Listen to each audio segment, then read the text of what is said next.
What's up, everyone? Welcome to Level 7. It's time for another edition of the Agents of Fandom podcast. My name is TJ Zwarich, editor-in-chief of agentsofandom.com, and we have a huge show coming your way. This actor strike, SAG-AFTRA, just began striking today. The Oppenheimer cast walked right out of their UK premiere.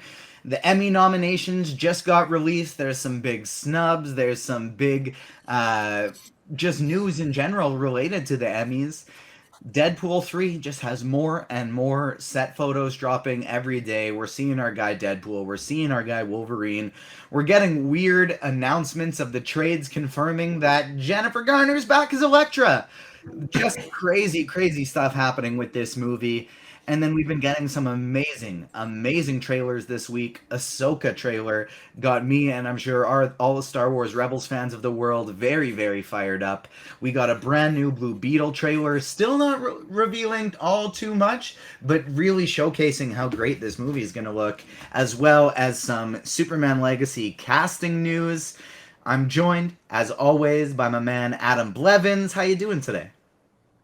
I'm good. I'm excited. Like you said, we've got just an insanely stacked lineup, more so than in a while. Last few shows, we've kind of been able to singularly focus on Secret Invasion, tack a few things on here and there. And then today we've got like 15 things to talk about, all of which I'm very excited to be here with all three people that I very much love and love talking about stuff with. So yeah, I'm excited. I can't wait to get into it. A very interesting development here on the podcast is my man Garrett, who is usually, I call him my trusty co-host, etc., with us every show. He's going to be taking a little break. He's not going to be with us on the podcast for a while here as he gets some things sorted out. So we're going to miss Garrett. We love him. We wish him the absolute best in his time away, so that he can come back real strong. And we're going to miss him, but we won't miss them all too much because we got some great agents coming in to step in and help provide some great quality content on the podcast, making her second appearance on the pod, but first in a live show. Say hello to Emma Doris. How you doing, Em? I am doing great. We have so much stuff to talk about. I'm knowledgeable in most of it, not everything, so I will do my best. But I'm really excited to just get into this with three of my favorite people. I guess four, including myself. So let's do it. Gotta have the self-love. That's important. I might be throwing it to you a little bit more for Emmy stuff than I will for Ahsoka stuff, but I'm still going to need you to catch up on some Rebels in the next month so you can understand what makes this show so incredible. Yeah, I will, I promise. Good. And another very exciting guest with us today, making her first appearance on the Agents of Fandom podcast. You know her on socials from Nerding More. Ash, how you doing?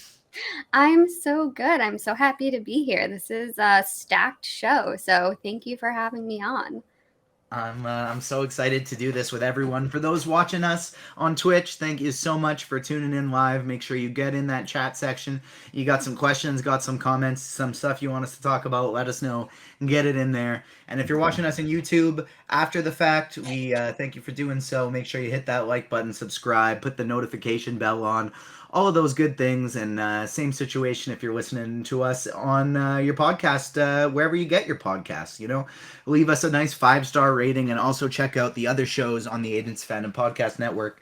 Ticket to Reality, which of course our wonderful Emma is a co-host of, Fandom Academy, Cinema Sibs, Listen 3000, as well as all of our wonderful shows on YouTube, so make sure you check that out. And of course, go to our website for all the wonderful content that we got cooking there as well. First thing that I want to talk about is this strike, because I made a terrible joke about it on Twitter. We got the writer's strike, we got the actor's strike, 2 strikes. Studios are 1 away from being out. A little baseball humor in there, but it's the kind of humor that you're going to be getting if we don't pay our writers, if we don't pay our actors, if we don't give the talented people the money that they deserve. We're going to be getting some terrible jokes like the one that I just threw out there. Adam, I want to throw it to you first. We've kind of been expecting this for a while. I don't even feel like any of us really need like a take on it, but like, what did I feel like when I was scrolling my timeline today, it was kind of rightfully being the main topic of discussion on the internet today. So, what was going through your mind when you saw all this news? Well, it's really a lot to process. I think like everybody else, I'm worried, and I think I speak for all of us here at Agents of Fandom when I say we stand firmly with the writers and the screen actors and we want to help them, reach a fair deal. Or obviously, that's not really up to us. That's going to be up to the studios and stuff. But I will say I'm really, really worried, and it seems like the kind of thing. Usually in stalemates like this, I feel like the longer it goes on, the harder it is to reach a deal. And after getting that news, I believe yesterday, that the studio's plans for this are to, starve people and put them out of their homes. That's not great, not a great look. I don't think the screen actors hopefully have as much in terms of like this immediate struggle for money and things like that to worry about as the writers do. Although I think Matt Damon did a really, really good job talking about that today, where he was like, while this isn't going to affect a lot of us, he was like, there are a lot of people, smaller, more independent actors who rely on this kind of stuff for healthcare and for things like that are going to be losing it. And he's like, this is a really, really big deal for more than just like, there's so much more that goes into it than I think people realize. And I'll be really, really glad when it's over, but I also feel like we're in this for the long haul, and I'm just really dreading it. Like Em said earlier, the state of everything in Hollywood is just kind of a mess right now. It really makes me anxious even just thinking about it. But like you said, no real take except we stand with the writers and the screen actors and everything, and I hope that they can get the deal that they deserve and sooner rather than later. Incredibly well said. There's some things that it's like, we're planning on meeting up in New York for the New York Comic-Con, and although it's going to be super disappointing if some of these people have to pull out, our anger is definitely not going to be targeted towards them. It's going to be targeted to the studios who aren't paying them. Absolutely. Yeah, I figured worst case scenario, we'll hang out in New York.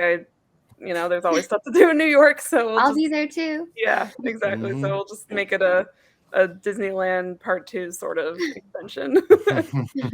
Exactly. Like Em and Ash, we've already got the chance to meet up and hang out in person, but fingers crossed, Adam got approved as well. We're still hoping he's going to be able to make it and join us there. So, Ash, I want to throw it to you next. What were your thoughts? And I'm kind of with you though too, Em. The four of us, and the others that join us, we're gonna have some fun regardless. Oh yeah.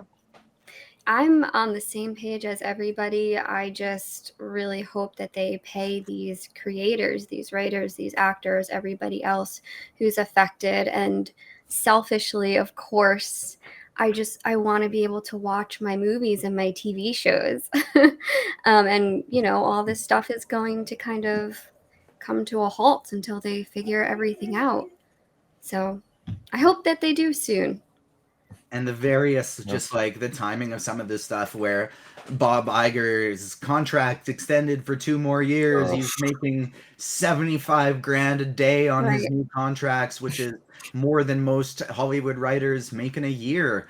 And so, and then his comments, of course, of being like, "Oh yeah, this is really disappointing to see what people are saying, and that they want some unreasonable expectations."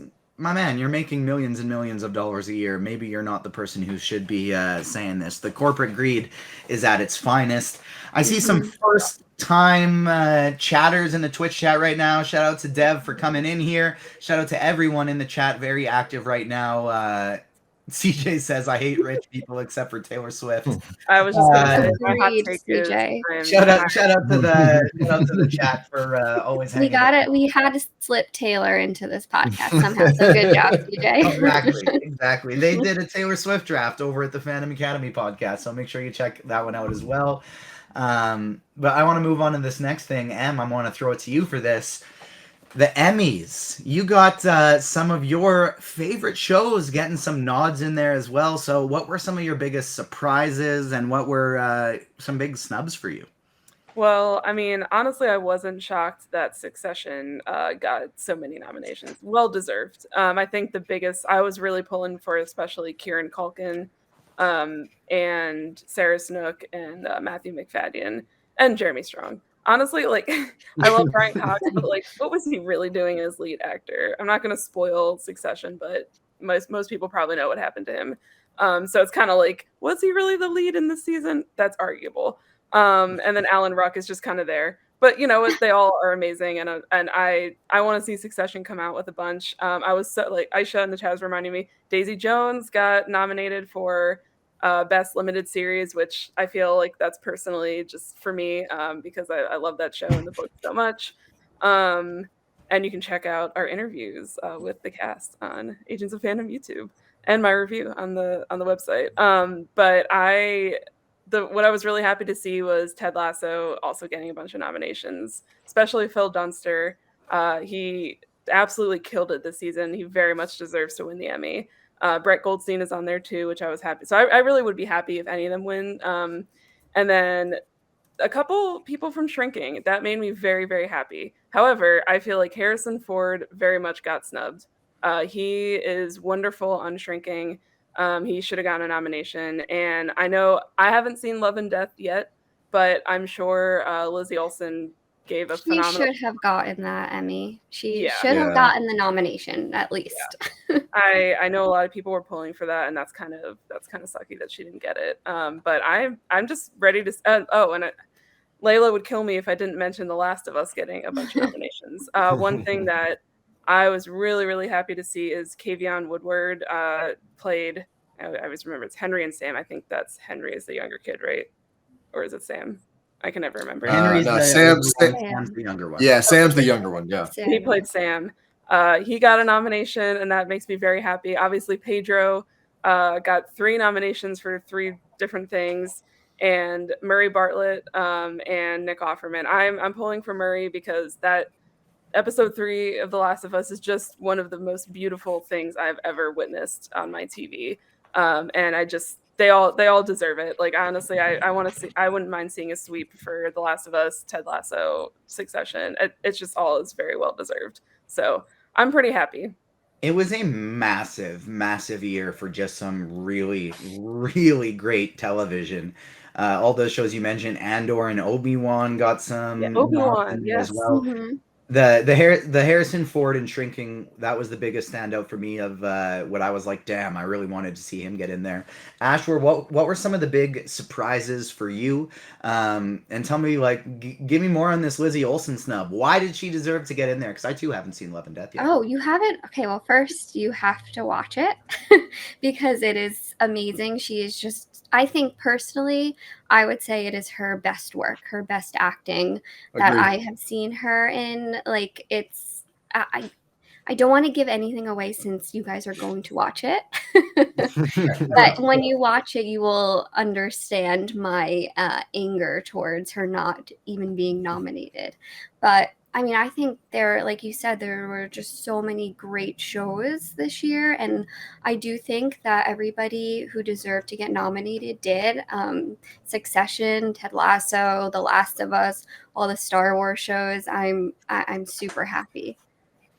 Another one that would have been really, really great to see in there, that Brandon was just talking about in chat, was it would have been great to see Tahib Jimo from Ted Lasso get in there as well. Of course, the guy who played Sam. I can't remember if...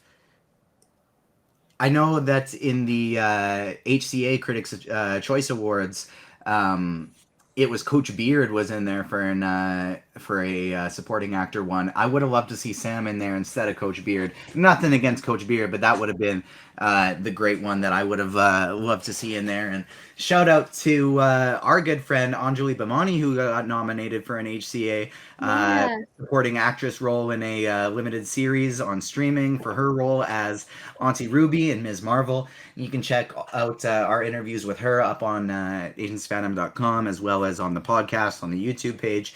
And we've also had some cool ones involving some of those Emmy noms with Sam from The Last of Us, because Najee Jeter, who I talked to, who's the voice actor for Miles Morales in the Spider-Man video games, he also was the voice actor for Sam in The Last of Us video games. And then the young man who was just nominated for an Emmy, we got to talk to on the Ticket to Reality podcast, Raven, who was a contestant on the Circle on Netflix, and she was actually his ASL tutor. So wow. really kind of cool how it's a small world, even in the big world, where we got to kind of see that type of connection. So she was so excited to see him on The Last of Us, and we got to talk about that a little bit in our interview as well. Adam, you were writing the reviews for Succession week to week on the website, and they cleaned up like no one else with these nominations. Who among this crew of Succession Hive are you hoping stands out among the others on award day? Well, like M said, it's got to be Kieran Culkin for his performance as Roman in the final season. You know, and he hasn't really been recognized as much in the previous year. Like I think Jeremy Strong already has an Emmy to his name. I know Matthew McFadden has a couple. I believe 2 to his name. I know Brian Cox has one, but I don't think Kieran. If I'm not mistaken, I don't think Kieran Culkin has one yet. And this is also in season 4 for him. This was just his best performance as Roman by far. He was asked to do so much more in terms of like well, I had to stop myself. I don't want to spoil what happens for anybody, but just processing trauma and stuff like that. He does such an incredible job with everything, of taking that character through so many different ranges of emotion. And that's the one, like I wasn't surprised to see him nominated, but I will be stunned if he doesn't win. I'm not even exactly sure who all is in that category with him. When all these nominations were dropping and I was seeing all the lists, I was like, I kept getting overwhelmed because there was, I remember seeing like a guest. I saw some people and I was like, wait, these people were in like one episode. And then I didn't realize I was looking at the guest star list. And there's so much. I was getting a little overwhelmed by it, but I'd have to go take another look at the category. But that's the one. I obviously, like you guys said, anybody from Ted Lasso, The Last of Us, Succession, it's just been such a great year for TV. But I haven't seen a performance better than Kieran Culkin as Roman so far, or in the last year or so, anything since this cycle started. And I don't know. Just everybody else has kind of had their time to shine. Yeah, Brian Cox being in a lead role for that is, like Em said, is kind of a joke. I don't really understand that at all. But he's also, I believe he's, like I said, he's collected 2 Emmys. So I don't really, what is he doing here? I don't know if that's kind of like a thank you for his, because he did like that. Like the role of Logan Roy is arguably one of the most iconic television roles of all time. Like everybody knows it. Like when you hear "fuck off," you think Logan Roy. That's just like the first thing that comes to mind, like GIFs and everything like that. So, but I don't know. It's just I want to see Ted Lasso get some. I wish there was more awards to go around. Maybe we could give everybody in each category 2 or 3. Because the White Lotus, they got a lot of yeah, too. good shout. Mm-hmm. Aubrey Yeah, it's just there's so many. Right. Yeah. There's so many that I'm not going to be really upset about any of them because there's so many great television shows in there. But if Kieran Culkin doesn't come away with anything, I'm going to be a little hurt from that. Yeah. Maybe I guess maybe Logan's presence was felt throughout the seasons. Does that warrant a lead actor? Probably not, but maybe that's justification. Maybe Logan, actor, yeah. aka James Howlett, aka Jimmy Howlett, aka Wolverine, is obviously going to be one of the main people in Deadpool, with him and Ryan Reynolds as Deadpool being the main cast here.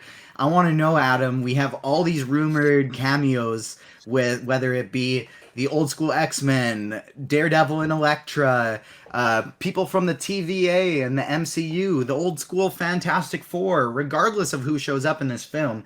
Is there anything that would... Who are you more excited to see? Is it Logan interacting with some of his old X-Men characters, or Logan interacting with Logan Roy, aka William Stryker, popping back up in this movie alongside Matthew McFadden being in this movie as well? Are you more excited for your Marvel crossovers or your Succession crossovers alongside your favorite Marvel character? This is like exactly. This is a tough question. The fact that you would even put me on the spot asking me a question like this is just, it's Are you atrocious. even surprised though? Come on.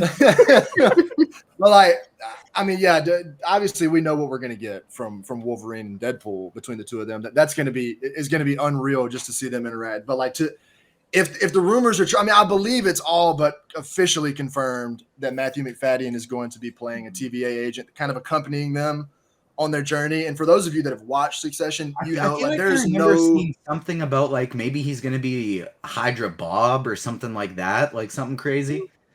Could be off. I haven't really seen too many of the crazy, like of the things that haven't been confirmed. Like obviously we've been getting all kinds of crazy, like returning cast members and stuff like that. But early on, you remember we were getting some new ones like Emma Corrin, Matthew McFadden, these that we're still, I feel like for most of those are not quite sure exactly who they're going to be playing.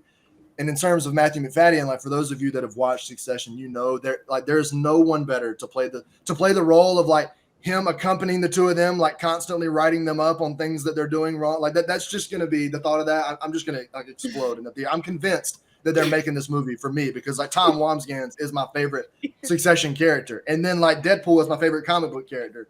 And Wolverine was my favorite like of the X-Men movies. And they're just piling these three guys. It's like they're like looking at me like, Adam, we're doing this for you. Like I'm so excited. But like for the rest of the cameos, I think we're going to talk about Superman a little bit as well, but I'll say I'm not worried for this movie as much as I am for something like Superman to see all these potential cameos that are going to pop up. Like, because I feel like most of these are just going to be throwaway, like kind of wink at the audience type things, like similar to Deadpool 2 when he's like, you couldn't dust off one of the famous X-Men, and then he opens the door and there's like 15 of them out, like, but they're only in there for a second.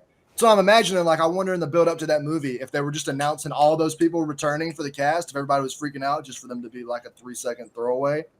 I feel like we might be in for something similar to that, but it's just going to be really cool to get to see Deadpool interact with a lot of these characters, even if it's just for one scene, because truthfully, that's all Ryan Reynolds needs. He just needs like give him 5 to 10 seconds with each character. And like he's watched through these movies. He knows the story with these characters, like maybe not like deep comic history, but he can write an incredible one-liner for like Deadpool and each one of these characters that's just going to make this movie so funny. And I hope, given everything going on with the strikes like we were talking about earlier, if they need to delay it, please delay it, but just give them the time and give Ryan Reynolds the time to do everything they need to make this movie perfect. Absolutely. One thing that I want to throw this one to you, Ash, because I'm very interested to see how many different characters we get from different universes thrown in here. But one of the rumors is that this movie is going to be revisiting the 838 universe. Is there any cameos or appearances that would be on the level for you as getting to see potentially an 838 Wanda pop back in and have Lizzie Olsen be giving us a new take on a different Scarlet Witch? Oh my gosh, if that happens, I would be deceased. I would be so happy to just see her in a Deadpool movie of all places.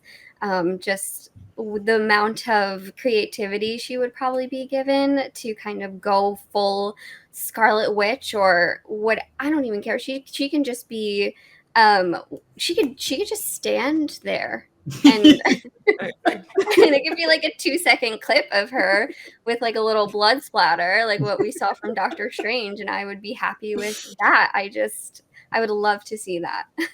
And I love that that is a rumor. Like, I'm so happy that that's a rumor and that has potential to come true. There's been a lot of criticism of people being like, they said this was the multiversal saga and we haven't gotten a whole lot of multiverse yet in the MCU. It seems like there's been a ton outside of the MCU with things like Across the Spider-Verse, Everything Everywhere All at Once, and I guess The Flash too. No, I'm just... no shade. Boo! A little bit of shade. But I think this movie is really going to be breaking things open. And what's your relationship in terms with not just the X-Men, but with Wolverine and getting to see him in the yellow full costume? What did that do for you as like bringing out the little kid in you? I'm so excited. I mean, so I honestly grew up on the 2000s X-Men movies, and I should have watched the animated series earlier, but I've been catching up on it, and it's just seeing like all these different characters interact. I'm like, I want to, I love animation, and that's, cinema and art on its own. But it would just be so cool to see all of these characters like interact in live action, and seeing Hugh in that suit is just beautiful. It's about time. So I just cannot wait to see. Honestly, just Hugh Jackman and Ryan Reynolds, like they like Ashley, they can do whatever they want, whether they're Wolverine and Deadpool or not, which obviously I want that too. But they can do whatever they want, and I will sit and watch it because they're two of my favorite people on the planet.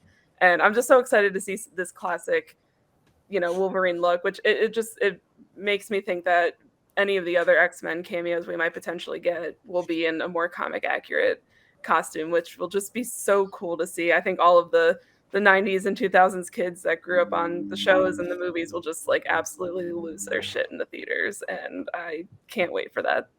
I need to see James Marsden in a blue Cyclops suit. I need to see Chris Evans back, but as Johnny Storm, not as Captain America. The things give CJ saying in chat, bring on Channing Tatum as Gambit. We're gonna see some crazy, crazy fun things in this movie. The only real weird thing about the suit was seeing him with the full sleeves as opposed to the sleeves off. But there's a lot of people have said since then, well, Hugh Jackman himself, not the character Wolverine, of course, healing factors, but Hugh Jackman himself, very susceptible to skin cancer, and so they didn't want to have that sleeves out because they were doing long filming periods over large periods of time. And I can almost guarantee that that'll be something built into the plot where Deadpool's making fun of his sleeves or Wolverine's being like, I don't like this. Like my muscles aren't small like yours are. They're big. They don't fit. And then he tears them off and does some crazy shit in Act 3. Yeah. That's kind of something I would almost guarantee gets mixed in here. But we got so much to talk about. I already want to move it on to this next thing. And we're going to talk about Ahsoka before we talk about Blue Beetle. And Ruben, I want you to fire me a text right now so you can tell me in case you want to come in and chat some Blue Beetle. But Adam, I want to throw this to you first for Ahsoka. I kind of want to know everybody. Where is everybody at with the character of Ahsoka? Because Adam, I can't remember where you are in terms of how much Clone Wars you've watched. I know you started making your way through Rebels at a pretty nice pace and then got busy and it's kind of dropped off. So I'm going to keep kicking you in the ass until you pick it back up. But Adam, I want to start with you. What's everybody's relationship with how into Star Wars lore are you? How much do you know the character of Ahsoka? And is this like I'm mildly interested for you type of series, or is this like this is my favorite, my most anticipated Disney Plus series ever, like it is for me? I don't know, what do you Well, as far as my interest in the character, I mean, I've seen Clone Wars all the way through a couple of times, and given what we know, or given what I know about the rest of Rebels, like you said, I'm about halfway through season 3 before like you said, I got busy, things fell off. You know, sometimes you just kind of tail off on a show like that. But I'm definitely going to get back to it before the show because it seems apparent that if you're not super familiar with everything going on in Rebels, like you might miss some connections. And I'm not the kind of person that wants to miss any connections. I want to be up to date. Like I don't want to feel like I'm missing out on anything. But Ahsoka is like, it's hard for me to say my favorite as I'm looking up at like plush toys of Grogu up on my counter or my little shelf right there. So I don't think I can put her at 1, but she's easily at like 2 or 3. I mean, and there's like, Ahsoka's one of those characters that doesn't really have haters. Like I don't ever see this group of people on the internet that just like dislike. And now you're more plugged in with like Rebels, so maybe there is like a weird group of people out there that don't like her. But so it's interesting because she almost went from universally hated to universally loved. Has very few haters now, but like her debut in Clone Wars, why is Ahsoka getting a Padawan? Why is she so annoying? Why does she think she's all that?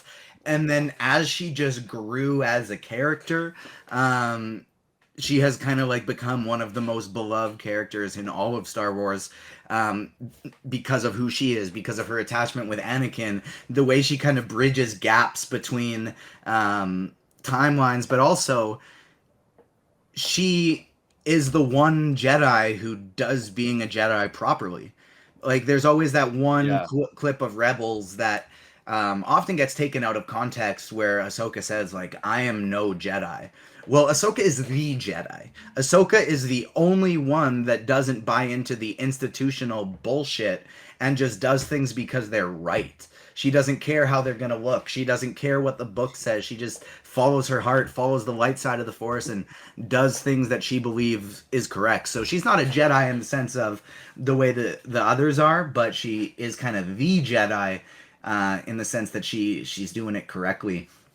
But I think this is going to be one of those shows where it's like it'll very much feel like a new story, so that if you haven't seen Rebels, if you haven't seen Clone Wars, you won't understand all the small nods and things that'll make the people who have seen it all kind of get the shivers when Ahsoka does a pose the exact same way as Anakin did, or Ezra and Sabine see each other for the first time in a long time, or something like that. But it'll still feel like a new fresh story. I think I'm hoping. Yeah, I mean, like I'm. That's kind of how I'm on the same page because it would be a huge mistake for them to make it so like you have to rely on that because then that's going to turn people off. They get 2 or 3 episodes in and they're like, clearly I missed something before this, and it sounds like Disney Plus is already struggling enough as it is. So I think they're trying to make everything as accessible as possible. But like you know, I'm well documented with my thoughts on the 3rd season of The Mandalorian. It's not my favorite, but I think overall, Star Wars Disney Plus has a really, really good track record. I love the first 2 seasons of The Mandalorian, and the final season of Clone Wars is incredible. Andor is incredible. Like, And I'm willing to Obi-Wan. exactly. Yeah, Obi-Wan. I they lost me a little bit near the end of Obi-Wan, but I think especially the first 3 to 4 No episodes Obi-Wan slander.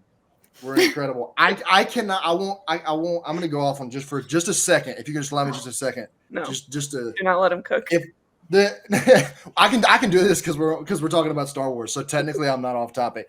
For Obi-Wan, and I'm sorry to everybody in the chat that loves Obi-Wan, for him to acknowledge at the end of that show, to look him in the eye and say, "Then my friend is truly dead," and then walk away after watching him strangle. I know they both had to be alive later. After watching him snap a child's neck and then say, "My friend is truly dead," and walk away. I literally stood up in my living room and I was like, when the credits roll, I was like, "There's no way that's how that's like. There's no way." Okay, I'm not. I could sit here and talk about my issues with that for way too long. I love the rest of the series. Obi-Wan and what's it called? Ewan McGregor's incredible. I'm way off topic though, but yeah, I'm super bringing things back. I'm super excited for Ahsoka. I'm super excited for Ahsoka. Like I said, their track record with all that stuff is great, and the trailers look incredible. They like building off of Rebels, just what I've seen. The first 2.5 seasons are incredible. They've got a great cast of characters to deal with. So I think we're in for a really good show with Ahsoka. And what's your relationship with the character? What's your relationship with Star Wars? And is there anything that will get you as excited as if we see Hayden Christensen pop up in this show? So to answer that, no, that's probably what I would. So okay, I don't know much about Ahsoka. Everyone is yelling at me to watch Clone Wars and Rebels. I promise I will get to it someday. But okay. There's only so many recommendations I can take in one year. I did Succession for Adam, and I absolutely loved it. I promised Carlos that I'll be watching The Bear. There are things that I want to watch on my own time that I will have to get to also. So I will watch Rebels, but I don't think I'm going to have enough time to watch it before it comes out. So I think I'm just going to take this as an opportunity to start Ahsoka, and then maybe that will kind of just motivate me to watch Rebels further. I love, I love Star Wars. So, kind of to answer your question about Star Wars, I grew up on Star Wars. It's genuinely one of my favorite franchises. Yes. And I also watched Indiana Jones for Chris. So, there's a lot of things I'm doing. But I absolutely love Star Wars. It's been one of my just constants in my life for as long as I can remember. So I won't pass up the opportunity to watch a Star Wars project. And I've been pretty happy with everything that they've put out on Disney Plus. So even if I don't know anything about anything and when it comes to Rebels, I will be seated, and mostly for the fact that we could get Hayden Christensen to pop up because he is my absolute number one. That was my first celebrity crush ever, and I'm a prequels person, so any chance to see him, I'll be seated. So I can be a good test to see whether people can keep up and understand what's going on for this if you haven't watched Rebels.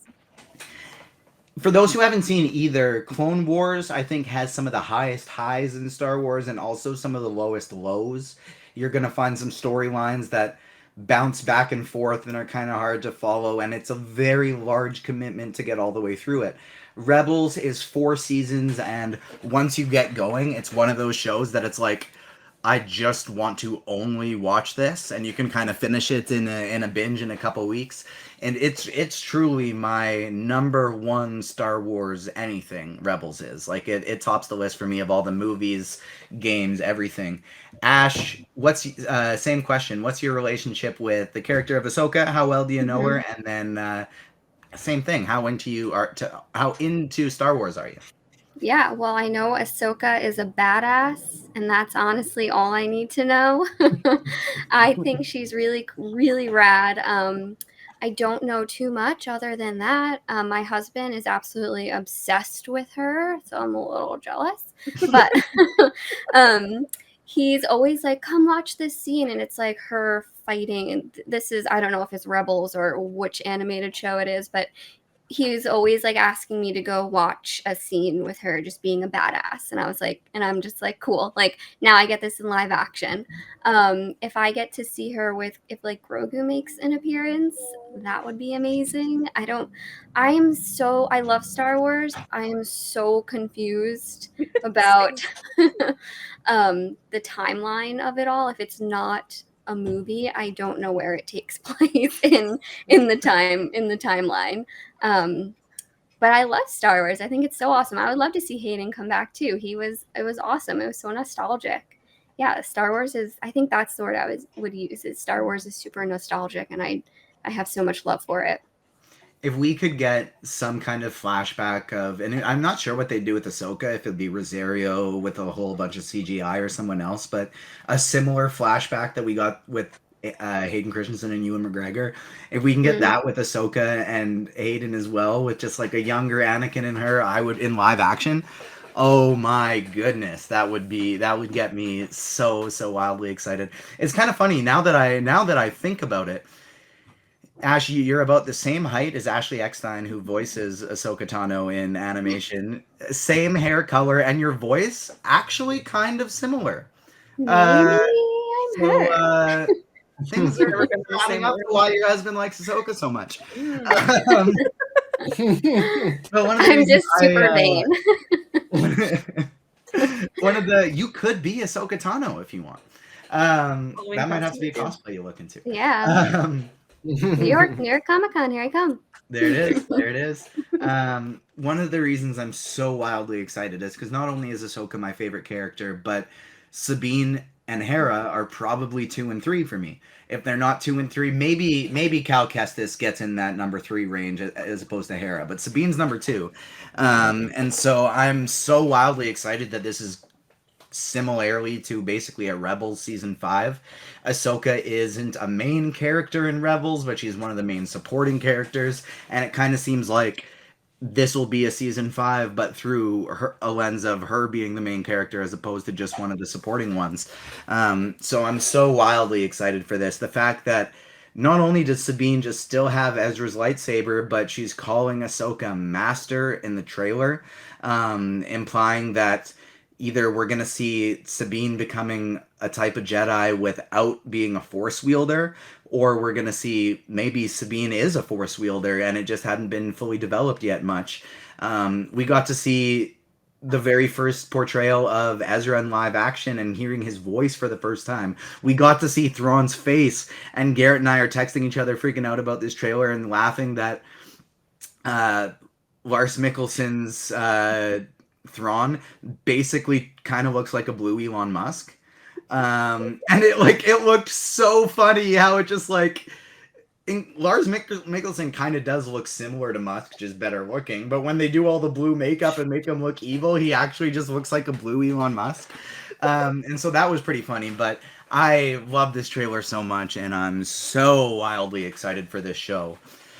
We usually get through these episodes of Agents of Fandom in about an hour, usually a little bit under the 55 minute range. We're going on 45 minutes of being live, and we haven't even started Secret Invasion yet. So I'm going to pivot us over to Superman Legacy.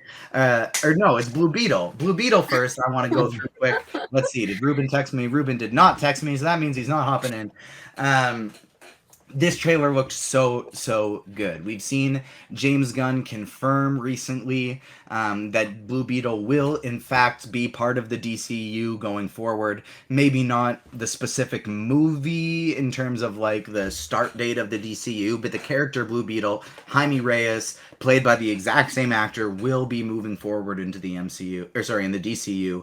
I'm so excited for this movie because one, I love I'm blanking on the actor's name off the top of my head, so anybody, if you got that, feel free to just throw it in. But I love him in Cobra Kai, and I'm very excited to see what he does in Blue Beetle. Blue Beetle is a feature of Young Justice, which is probably my favorite DC animated show, which I understand may be blasphemous to say when Batman the Animated Series and Justice League Unlimited exist, but it is what it is. It's my favorite. And so I'm really excited for Zolo Mariduena. Thank you, Aisha, in chat. And so I'm really excited for this movie. It looks great. The trailer doesn't give away too much, but it kind of explains who the character is. It explains the general plot and shows off what he can do a little bit. So I did almost call, I almost accidentally called Aisha Evan again because I was just reading the name as opposed to reading the full thing and seeing who it was, but I caught myself on that time. And so, yeah, that show looks very incredible. It's out in a month. We got so many great things coming to theaters right now, with obviously Barbenheimer being the main emphasis of July with Barbie and Oppenheimer, but we got lots of great movies. Mission Impossible out right now as well. Blue Beetle coming next month. So much goodness to get you into the theaters. Now I want to talk about Superman Legacy. Speaking of movies that are going to get you into the theaters, this one isn't going to be until 2025, but we are getting a lot of casting news from it. Just last week, we heard that Rachel Brosnahan, as well as David Corn Sweat.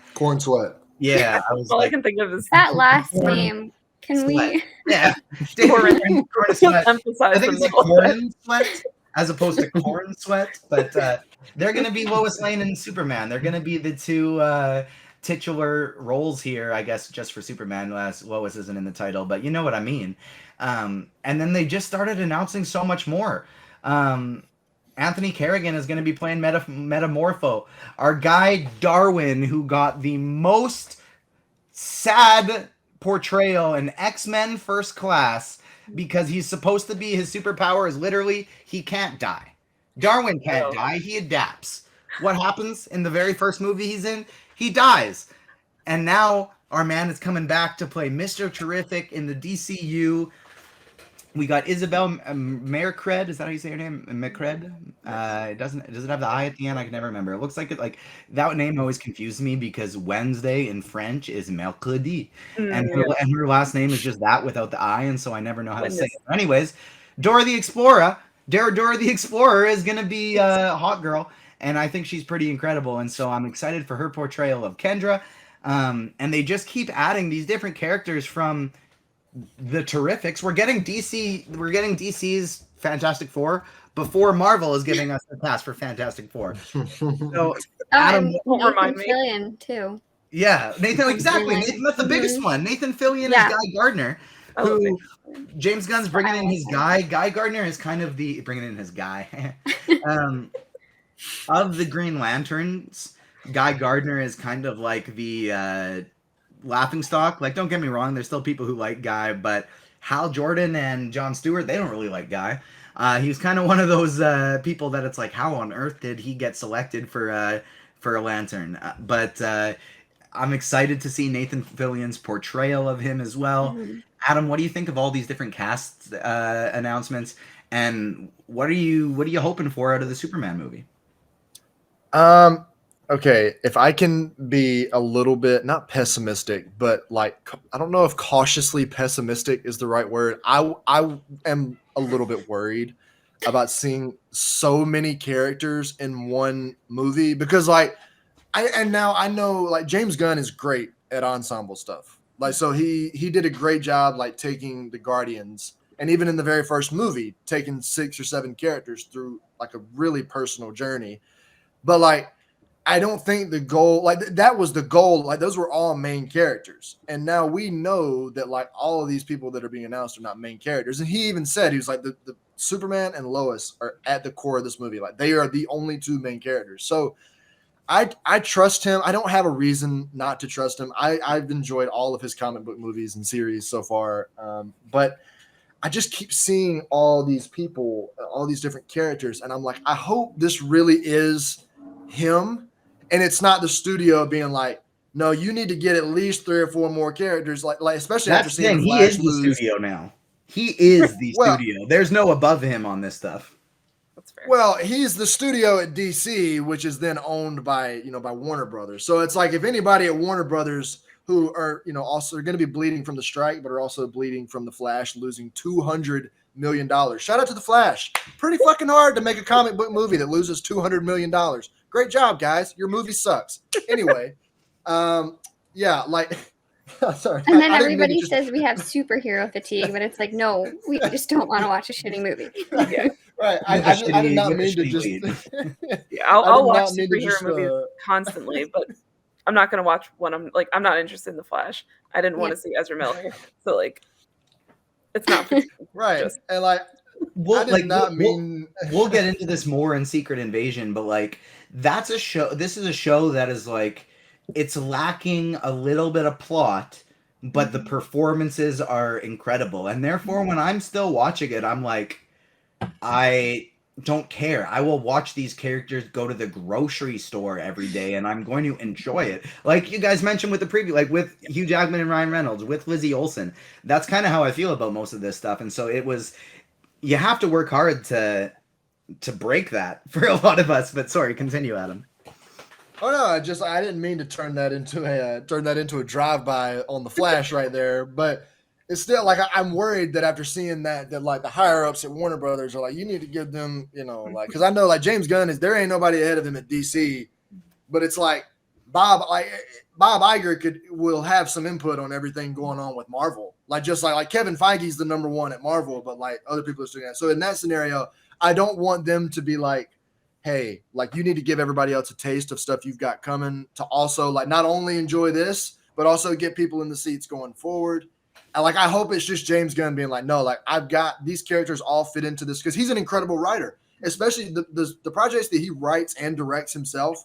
He just absolutely, which I think is like most of his comic book stuff, he nails it. He knows these characters too so well. So I do trust him, but I don't want any of this to detract from like a really good Superman story. Like I want Superman and Lois to be at the core of this story, and I don't want all these other characters to take away from that at all. So I'm cautiously pessimistic, I'll say, but I'm also still very excited because I do trust him. Like I'm not going to turn on him and be like, oh, it's already turning into Batman versus Superman. It sucks. Like, a certain corner of the internet that will not be named is already saying.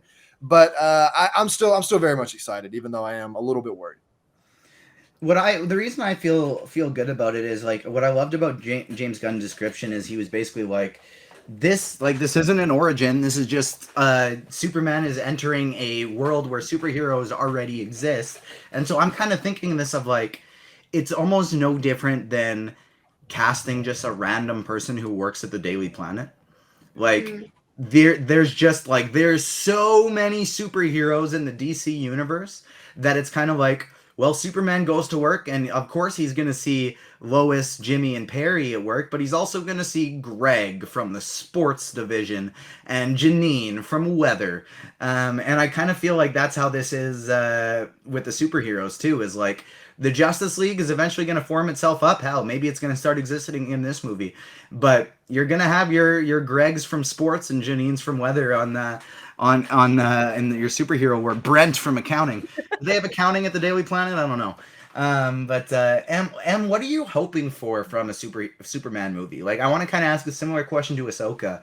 Mm-hmm. How much do you care for Superman, and what are you kind of hoping to get out of this movie? I mean, I do like Superman. I'm not a lot of people know I'm not a big DC person. At least as of late. I loved Christopher Nolan's Batman movies. Like I love some of the classic DC movies. And so I have seen Man of Steel.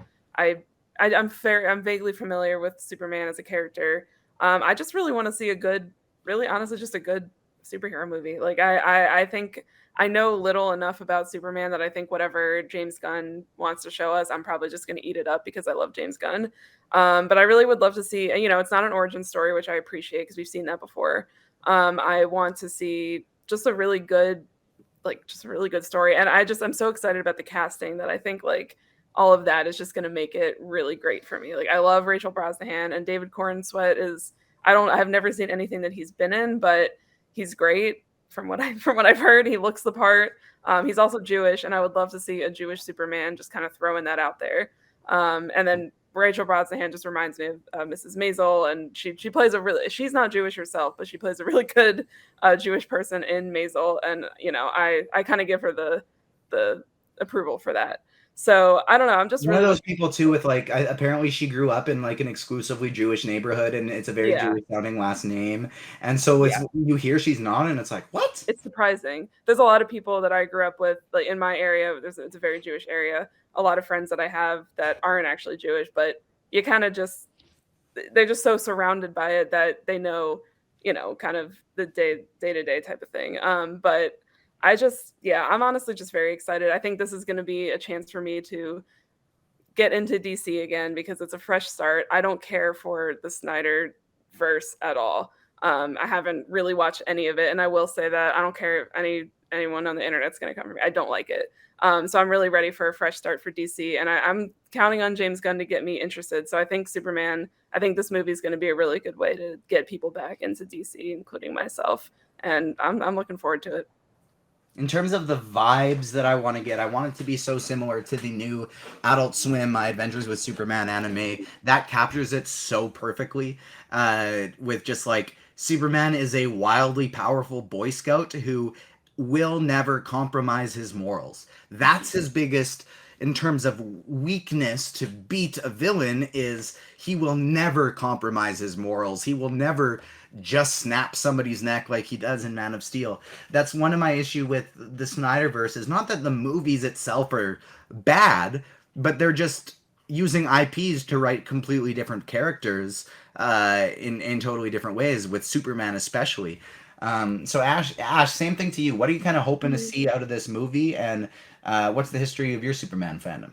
Sure. Well, I am going, instead of being cautiously pessimistic, I'm going to be cautiously optimistic. I totally trust James Gunn. Like we said before, he's amazing with ensembles. The Suicide Squad was incredible. I love that movie. I think he did such a great job, and I feel like that's kind of what we're going to. I don't think it's going to be as like violent in the Superman movie, but I think as far as having all these characters, that's kind of more of what we'll see. Like they'll just kind of be there for like a hot minute, or like you said, just kind of passing by. But I love the casting. I love Nathan Fillion, Captain Hammer. If anyone knows who that is, from Neil Patrick Harris's. Oh gosh, it's slipping my mind right now. The name of the musical. Hedwig. He plays Captain Hedwig. Hammer. It has whatever. I love Nathan Fillion. Anything he does, he's incredible. And Corn Sweat. I know him from some horror movies, and he's great. He looks like Superman. I like how he's kind of lesser known. And Mrs. Maisel, of course, she's brilliant. I think she's a great actress. So I'm cautiously optimistic. I have high hopes. I trust James Gunn, and I'm excited to like love the DC universe, because right now I don't. Me too. I'm so excited for a reboot. Give me Dick Grayson. Give me Wally West. I'm so excited for these different characters to start getting introduced. I just thought of like, sorry? Poison Ivy. Poison Ivy, bring her in. I started thinking about different storylines of stuff we could get. Like, it would be so cool to get to see Dick Grayson as Nightwing doing some kind of detective movie where all of a sudden things get mystical and he's got to find Zatanna. And then the movie is just filled with sexual tension and subterfuge. Will they, won't they? And then they save the world and they have to go separate ways, but neither of them want to. Just great. It'd be fantastic. And so I'm really excited for what just bringing in all these different great characters that DC has to offer and finally utilizing them, because like this is something that Damon and I had a discussion about, and it's just kind of like we don't like Batman is top 2 most recognizable superheroes in the world. Neither of us really like him. We love the whole Bat family, and CJ, I believe I talked about with him with him as well. The Bat family, 10 out of 10. Batman himself, he's fine. He's just fine. So it's really exciting to get to see more of these different characters woven into the universe as well. Let's talk about Secret Invasion. 1 hour down. We're going to get through this episode, and we're going to get through this portion in way less than an hour, because the episode itself was only like 35 minutes. It was nice. It was short. It was sweet. Adam and I have been talking about this show every week, so before we dive into the episode specifically and get into spoilers, Ash, I want to throw it to you first. What have you thought of Secret Invasion as a whole so far? As a whole, gosh, I want to love this show, so I'm having a hard time not loving it. I just the plot doesn't make sense to me. These super scrolls, it's like they kind of came out of nowhere. There's no like real build up. There's no like spyness going on. It's just very strange, and I'm very disappointed. And I would love to hear what everybody else thinks because I have so many questions.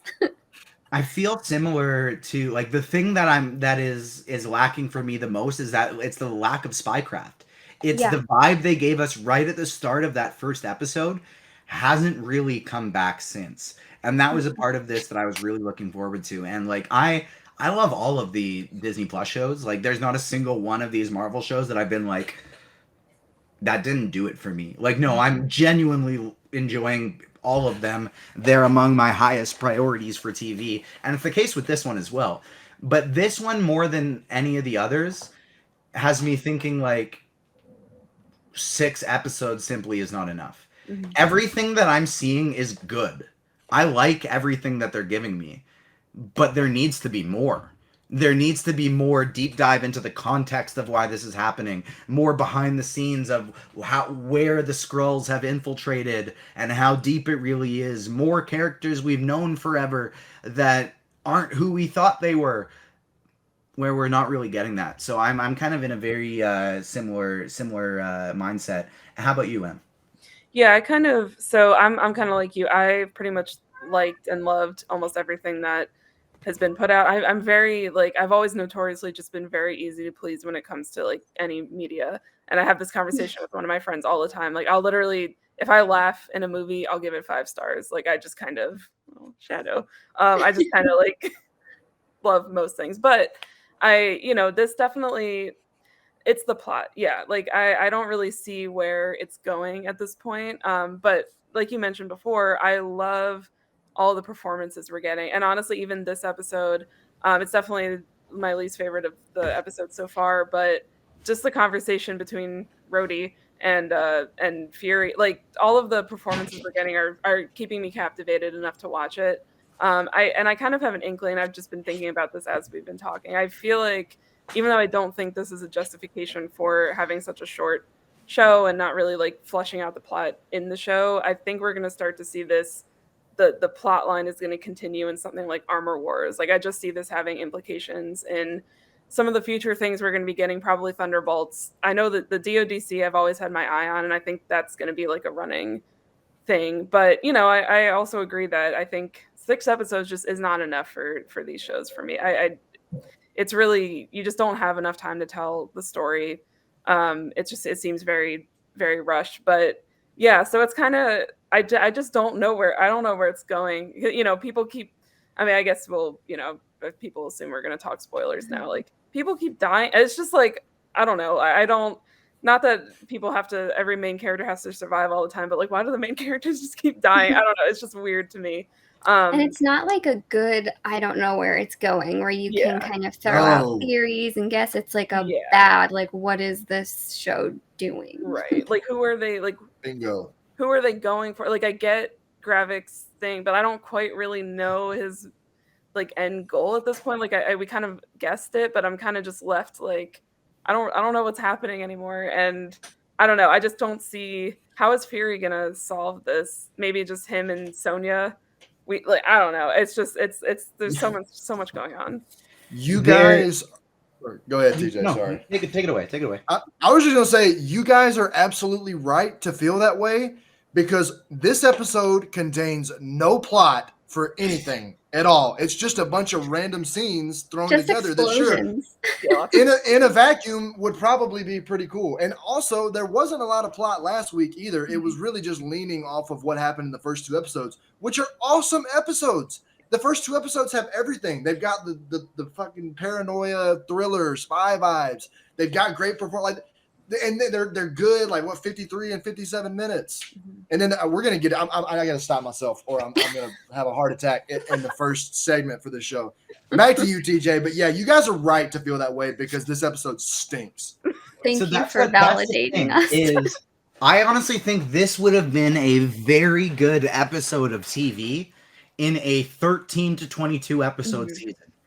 I agree. where when you have actors that are this kick-ass Mhm. and you have a season that's at least 13 episodes, you can take breaks from the plot to show these interpersonal relationships. It's Mm-hmm. just when there's only 6, and then when it's going to be 30 minutes.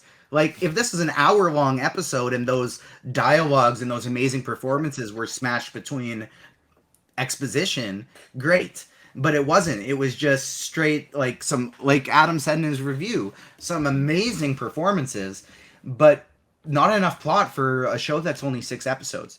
And I agree with you, Emma, 100% that this is going to bleed into Armor Wars, Cap 4, Thunderbolts, the Marvels. We still don't know if the Marvels is set Oh, before yeah. or after Secret Invasion, Yeah. but like that's a big thing hanging over us is Nick Fury is back on Saber in the Marvels. So it was either before this or he gets himself back up there.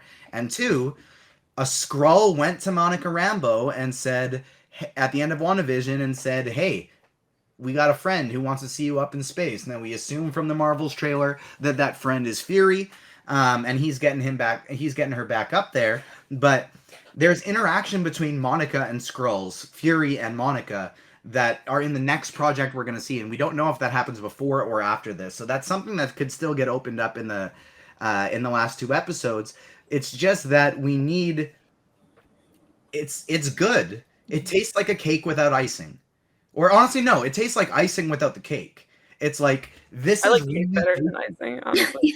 yeah, like this is really tasty, but it's missing the actual substance. And I It's also like they got all of these good actors, and Mhm. then we're just like, that's good enough, and got kind of lazy. And Yeah. we're like, okay, like let's have AI do our intro, and let's have AI write our story. Or I know the AI did not, but it feels like very lackluster, almost like they did. Adam, are you okay? he's not. No, I'm not. No, I'm You're not. And beating I- your head against nothing.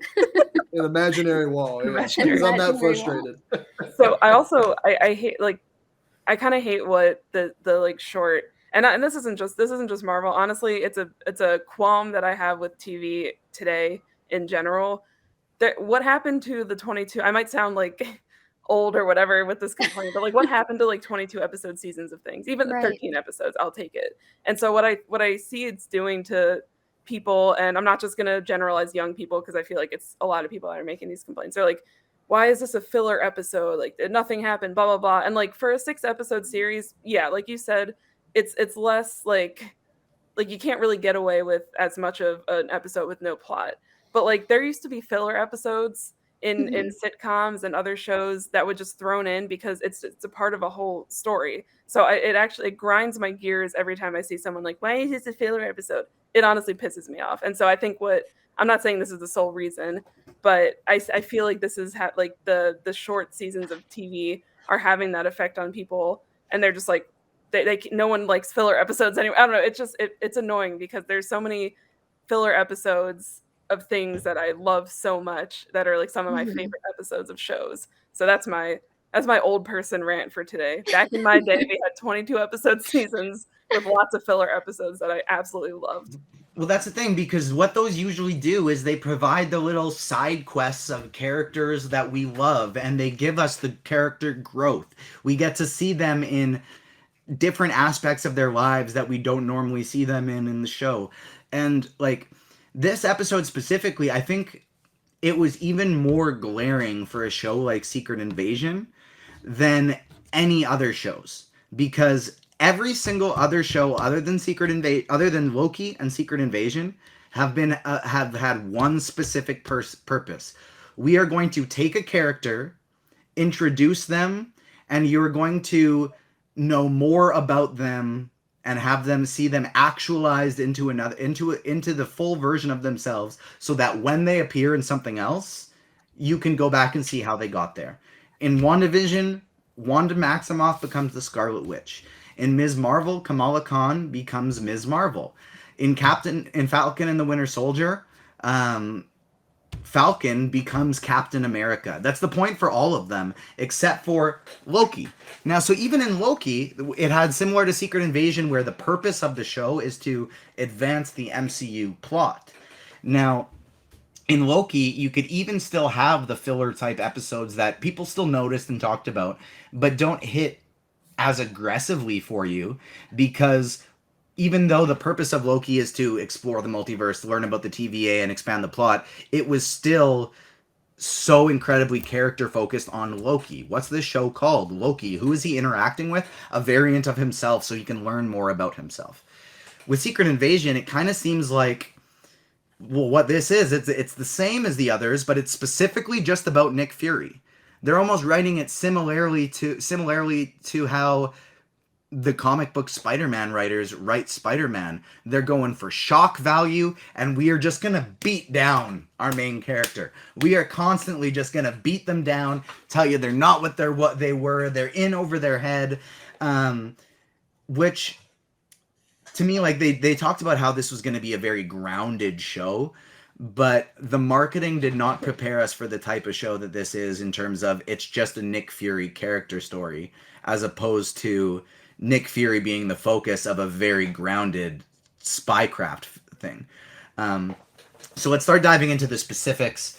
I almost kind of want to throw it to Adam last for this one, just because he gave a lot of thoughts last week as to what he'd think if this exact thing happened. And it did. Of course, we knew Gaia wasn't going to be dead. It was just, how is Gaia not dead? And they show her in this episode right at the very beginning, which I do appreciate that they did this at the very beginning, aside from the fact that, like, it's another one of the reasons why I feel this show would have been better as a binge release than a weekly release, because it's like, oh, we wait a full week after this cliffhanger, and now it's to start the next episode. It's like the last 5 minutes of the first episode just didn't happen. She's very, very sneaky. She knew she was in trouble. Very, very sneaky. Hopped in the machine. Bam! Extremis. I am now part Super Skrull. I got the Extremis in me. And Gaia is still alive. Ash, what did you think of the quote-unquote twist? I mean, I knew that they weren't going to have Amelia Clark just to kill Amelia Clark, right? I think we all realized that. So I was not surprised. I am very happy that they did it in the beginning, like you said. I'm a little confused. Like, so they showed her touch the human to get that Super Skrull power. So does that mean that humans started this whole thing? Yeah, I'm assuming they're experimenting on similar people from Iron Man 3. Yeah. Where the Okay. obviously that Extremis started. I'm assuming they're pulling it from there, but I was almost wondering if that was like the Skrulls just doing their little mind thing, where it's like, is this somebody with Maybe. Extremis? Can I do that here? That's kind of how I took it, but I don't fully understand that either. Yeah. Because the human that she touched had to have known about it. Mm-hmm. Yeah. Kind of like almost like the mind thing we were seeing in Captain Marvel. I'm honestly not really sure. Yeah. Yeah. So many questions. Lots of questions. Emma, what did you think about that one? Because that's one of those things where it's like, this doesn't bother me that much. Like, I knew she was going to be alive, and the fact that she snuck some Extremis, it doesn't really bother me. But the part that's not hitting for me is, it's like I said, is that I'm enjoying everything that I'm watching, but a show like this, I want it to surprise me more, and it's kind of like the least surprising of all the outcomes. Yeah, I think I agree with that. I mean, I was happy to see her. I was like, okay, yeah, because I would have been really upset if they did not continue Amelia Clark, her tenure on the show. So I think I kind of liked that part, honestly. And one thing that I think is actually really cool to kind of like throw a positive into it.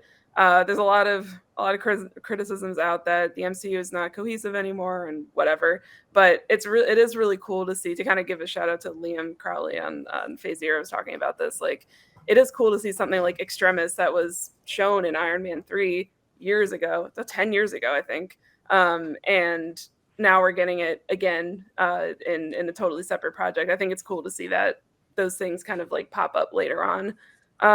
Yeah, I mean, it wasn't a surprise, so I was just kind of happy to get that kind of done with in the first part of the episode. Yeah, I'm with you there. Just kind of keep moving past it. It's one of those things where I almost feel like when you look at a really great written show, you're not worried about things like cameos, etc., because you're just, as long as the story gets concluded properly, you're happy. But I'm almost feeling like this one they've done so little of like setting things up for the rest of this story. Even like the next thing we're going to talk about, Fury and his wife and their relationship. I loved the callback from the beginning of the episode to the end of the episode with the poetry. But how much better would that have been if that we got that poetry and even like in episode 3 when they met for the first, when we got to meet them the first time, and then this gets caught back here. Better yet, if episode 3 and 4 were just one episode and it was an hour and 10 minutes long and that was episode 3, that to me would have been even better. But it kind of makes it so that like I need Maria Hill is still alive, tetrodotoxin B. I need Agents of S.H.I.E.L.D., the cavalry's coming, May and Quake are firing in. I need something like that in this finale because they've slow played so much through the first 4 episodes. Adam, feel free to touch on the Gaia stuff. I know you've ranted about it already, but feel free to dive into this one and then lead us into Fury's relationship with his wife, because that was one of the better parts of the episode, which again, it's better. It would have been a lot better if it's in 13 episodes, but the character work between the two of them in those scenes was phenomenal. Yeah, you're right. It is. And unfortunately, you guys are not escaping a Gaia rant. I will happily lead us into another topic after this, but I have some things to say about this particular thing and why I hate so much. There's nothing I hate more than raining on people's parades. This part of the episode is. First off, I think this is one of the worst episodes of Marvel. I said this when it came out. I think this is one of the 3 worst episodes of Marvel TV ever. But they don't waste any time in getting right to it. There was no reason to kill her last week, just like you guys all said. We knew she was coming back. I'm wondering when they had this portion of the show written, is this like if Talos or I'm not going to get into that. That's far down the line, but. Did they have this written by an AI that's coded by fake out deaths that only knows how to advance the plot with fake out deaths? Where like that's like literally the only thing that they're using. And okay, Priority one seems like to get their surprises. They seem to, as opposed to a well-placed red herring that gets twisted away from, as opposed to some intense foreshadowing that leads into something crazy. It just seems like their only way for surprises in the show is shock value. Right, exactly. So that's not even shocking. It's not like hitting. It's like, okay, I'm glad that's done. Now, like I've seen that coming for the last 3 episodes. So now we can move past that. Like that, and it's nothing is surprising. But so I had another question that I just really noticed today. When Gravik gets stabbed in the hand, and then we see a music strum. We won't talk too much about it later in there, but we see a music strum several times in this episode. He heals immediately. Now, I don't know how we don't really know how this works. I don't think it's really been explained, but we've been led to believe that when something happens to somebody who contains extremis or has extremis, they just heal immediately. I don't think this is a choice. Oh, I could leave a giant hole in my hand and then I'll heal it tomorrow. I'm tired. You know what? I'm going to go to bed. I'll heal it tomorrow. So she gets shot, and just like Gravik gets shot, and he heals up in an instant, and she lays there for who knows how long until the next episode starts. And then all of a sudden, assuming like 10 seconds. Yeah. And now, although like Gravik, he shoots her and she turns back and he stands over. I rewatched the end of the last episode too. He stands over her for 10, 15 seconds, gets in the car, drives away. This episode, she lays there for like 10 seconds before anything happens. So I'm like, well, do they have control of it, or did the plot just need Gravik to leave so then she could heal and reveal? Like, well, I feel like she had to make him think that she was dead, right? So here's the thing. Here's where I'll go in on that is, and now to your point that it's poor writing, I agree, because I shouldn't have to figure this shit out in my head. Right. But here's how I can kind of headcanon it to make sense is that, well, what's the Skrulls' whole thing? It's their ability to shapeshift. It's ability to make their bodies look differently. And so to me, that could be a thing where it's like, say you ask a writer, they'll be like, oh, well, she was making sure it didn't look that way because the Skrulls can do that. But I shouldn't have to figure that out and justify that way. Yeah, that's fair. And like everybody's going to draw that line in a different place as to like how they personally like spin and choose to believe things. And that's perfectly that's perfect. These are, as always, I like to preface everything like these are just my opinions. That everybody's getting unfiltered opinions on these things. I would At never least we tell can all be anybody to friends. dislike. Right. Okay. Yeah. But okay. I won't keep us for too long on this, but I got to say one thing Please. that pissed me off even more is that I really would have preferred this to be a reveal where she just takes a gasp and sits up and then we move on. Let it be a little bit ambiguous about anything. And then it's like as if it's like a 5-year-old. They grab us by the hand and they're like, in case you don't know how she did that, here's every single thing scene for scene. This is exactly how she got to this point. Look, we're even going to put it on the computer screen, extremis in big letter. Do you seeing this? Are you look like, this is a spy thriller. Ben Mendelsohn said this show was for the adults. Stop treating us like children. Like the audience deserves better than we're not 5-year-olds watching this show. I know a big chunk of their audience is children.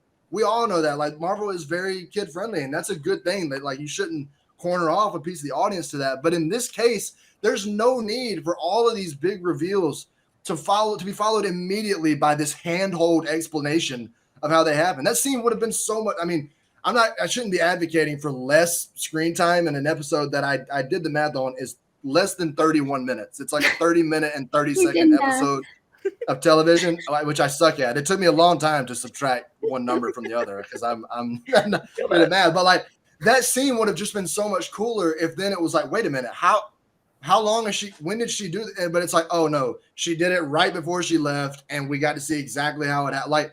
And we got to see exactly it was just like it was so. I asked, I wanted the entirety of episode 4 to be that. I wanted the entirety of episode 4 to be Ocean's 11 style heist. Oh my god, how did they do this? Go back and show Fury and Talos and Gaia and whoever else doing all of these crazy things so that to show that they're actually not 3 steps behind, they're a step ahead. But meanwhile, we get to see the Skrulls doing all of this stuff. Like I kind of wanted what they gave us in what they mashed into that first 30 seconds. I wanted that to be the entirety of this episode.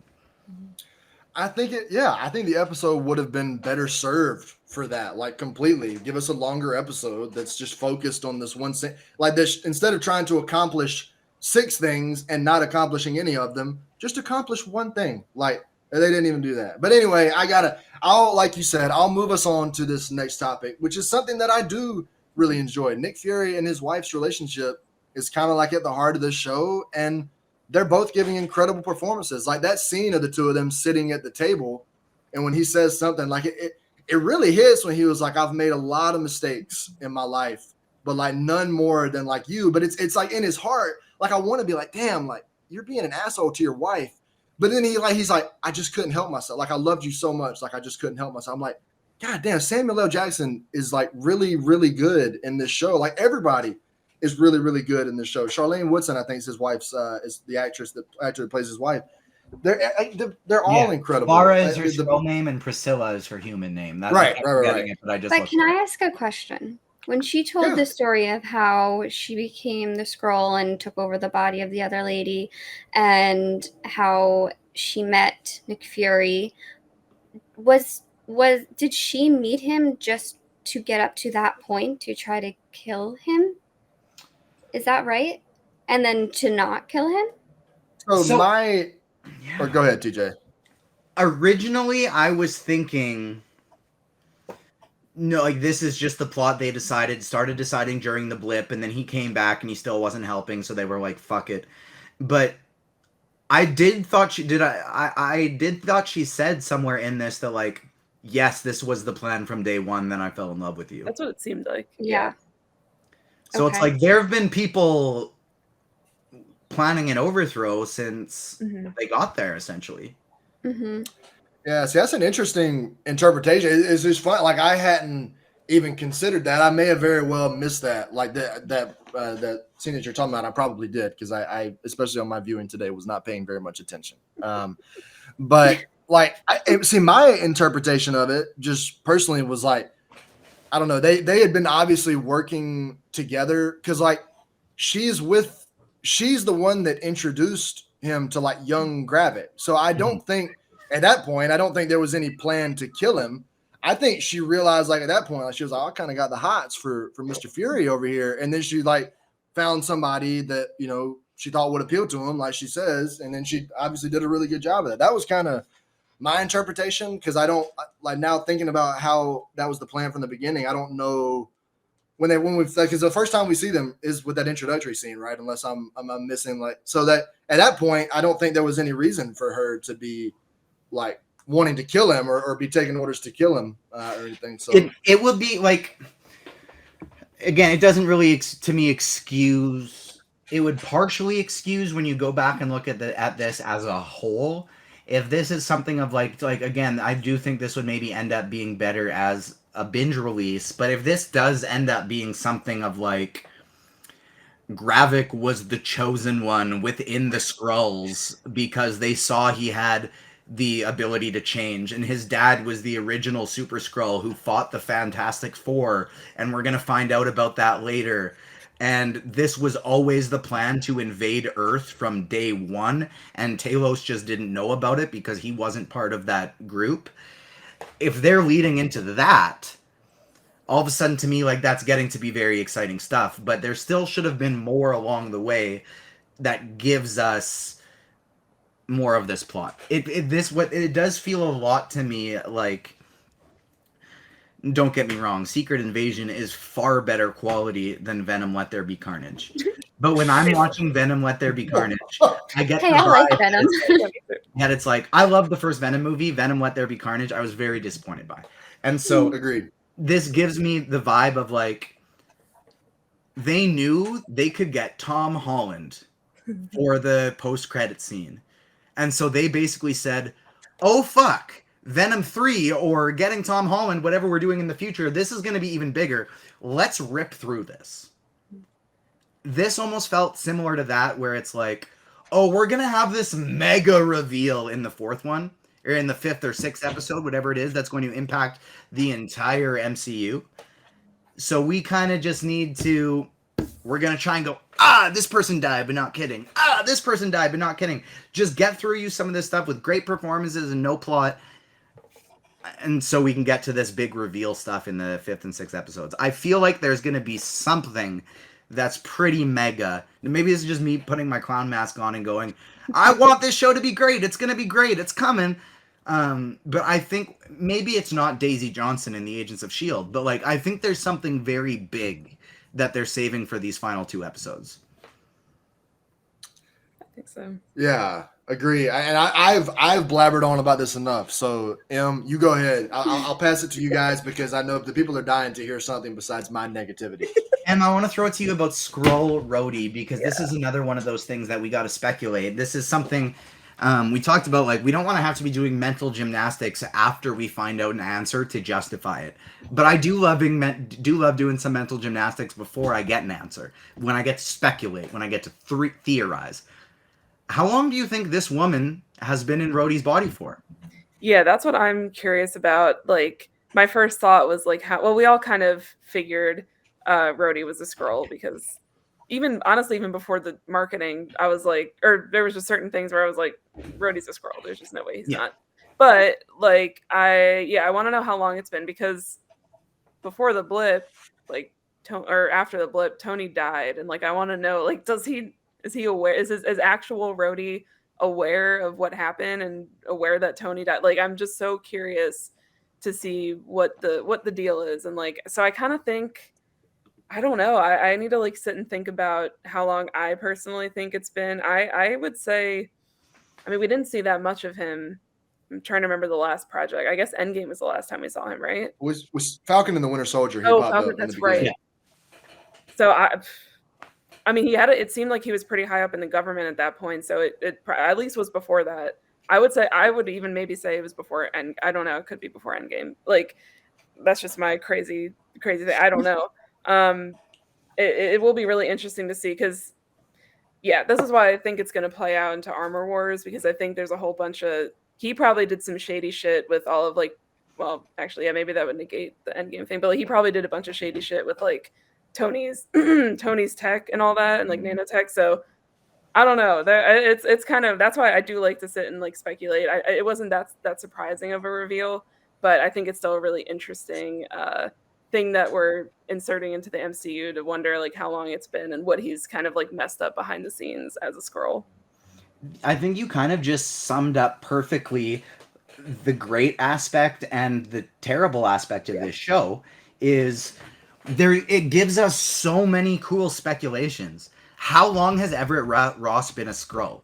We know he couldn't have been a Skrull in the first Black Panther because they drop a Komoyo bead in him. They do surgery. Wakanda would have found out he was that he was a Skrull.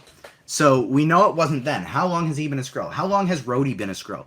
This is the show that would, if any show is going to dive into those things and answer those questions, it's this one. We're not getting those answers anywhere else. So it is a little frustrating to be like, oh, I thought that's what you were going to say. If you're not telling us that, that's cool. But it really seemed like you were going to be telling us that. Ash, what did you think about the reveal, and how long do you think Rhodey's been a Skrull for? You know, I want to go back and just watch everything with Rhodey now to kind of like dissect everything that he says and does, because I have no idea. He could have been a Skrull, I think somebody said in chat, since he was recast. Which I think would be really clever. This is the worst shape-shifting Skrull of all time. Just Yeah. like, guys, it's me. I'm still here. What are you talking about? As they switch from Terrence Howard to Don Cheadle. Yeah, but I mean, who knows how long these Skrulls have been kind of taken over, and I just want to go back and watch everything and dissect now. That's what I want to do. It is interesting to see their conversations of like the two specifically from this show. Pardon me. And like obviously us four probably isn't the greatest panel to dive into this, but there's a clear disconnect with Fury and Rhodey, quote unquote, when they're talking about Nick Fury constantly trying to share in the experience of a black man with Rhodey. And this is a shape-shifting woman, which we now know. And so it's like, you can not only tell that there was a difference between like, from like a race standpoint, but you could also, I feel like you could really feel, looking back at it, like the gender gap between the two of them. Every time Nick was like we are brothers, and then Don Cheadle would very sarcastically say, well, brother. It's like you could tell that he felt no type of brotherhood there, which I feel like you could kind of tell when they did that reveal that it's somebody totally different. I'm so interested to see like who, if is that somebody we know? Like, what if she was actually, what if that was actually Talos's wife, and she's not actually dead, and she's a double agent, a triple agent? What if that was the person who went to go see Maria, and Maria's now in a, oh, okay, cool. You just TJ, you muted yourself. You muted yourself mid talk. I got excited and I smashed my mouse. So I got excited about a theory, and that was the same Skrull that we saw in WandaVision who recruited Monica Rambeau. They are recruiting Monica Rambeau to infiltrate her and become her, but also to experiment on her so they can get some of her powers. Fury, now knowing that Rhodey is a Skrull, is going to use some intel, find out him and Sonya, because Olivia Colman wasn't in this episode at all. The two of them are going to get together and break into where the Skrulls are being kept. Their plan is, we need Rhodey. We need to prove this. People are now going to know Skrulls exist, because obviously, like, Rhodey had that thing when they were having their conversation, was like, look, you're going to use the alien card when we have this footage of you shooting somebody. Obviously, now that all of these people saw Talos, which we'll get into later, he'll now be able to use that alien card, which he couldn't before. But it would be super cool if, like, Sonya, Nick Fury, their plan is, like, we are going to infiltrate where the humans are being kept. We're going to get Rhodey out so he can grab his War Machine suit. Which is the other interesting thing. is that like I guess Skrull DNA can work so good that they can perfectly calibrate it so that the War Machine suit still works. Yeah. But that was another one of those things that like how wasn't that entire army looking at the Rhodey being so calm and be like, dude, grab your suit. That feels like that should have been priority one. But anyways, they're gonna go look for Rhodey. And they're going to be like, he's War Machine. He's got an Iron Man suit. He's going to be able to help us out. The two of them are going to try and free him. And when they try and free him, they are going to find Monica Rambeau in stasis. And she's going to fuck some shit up. And that will be their route to hanging out together, eventually going back to Saber and meeting up with Carol. Is we're going to get a Monica Rambeau appearance. And that's going to be the necessary muscle that is needed to go up against Gravik. It'll be a little bit of a Monica Rambeau against Gravik fight. That's kind of what I'm thinking of. But I want to throw this one to you, Em, because I want to know your thoughts on like when Talos and Gaia met back up. To me, that was more ridiculous than Gaia being saved in the first place. Is like Talos's plan was so bad. Yeah.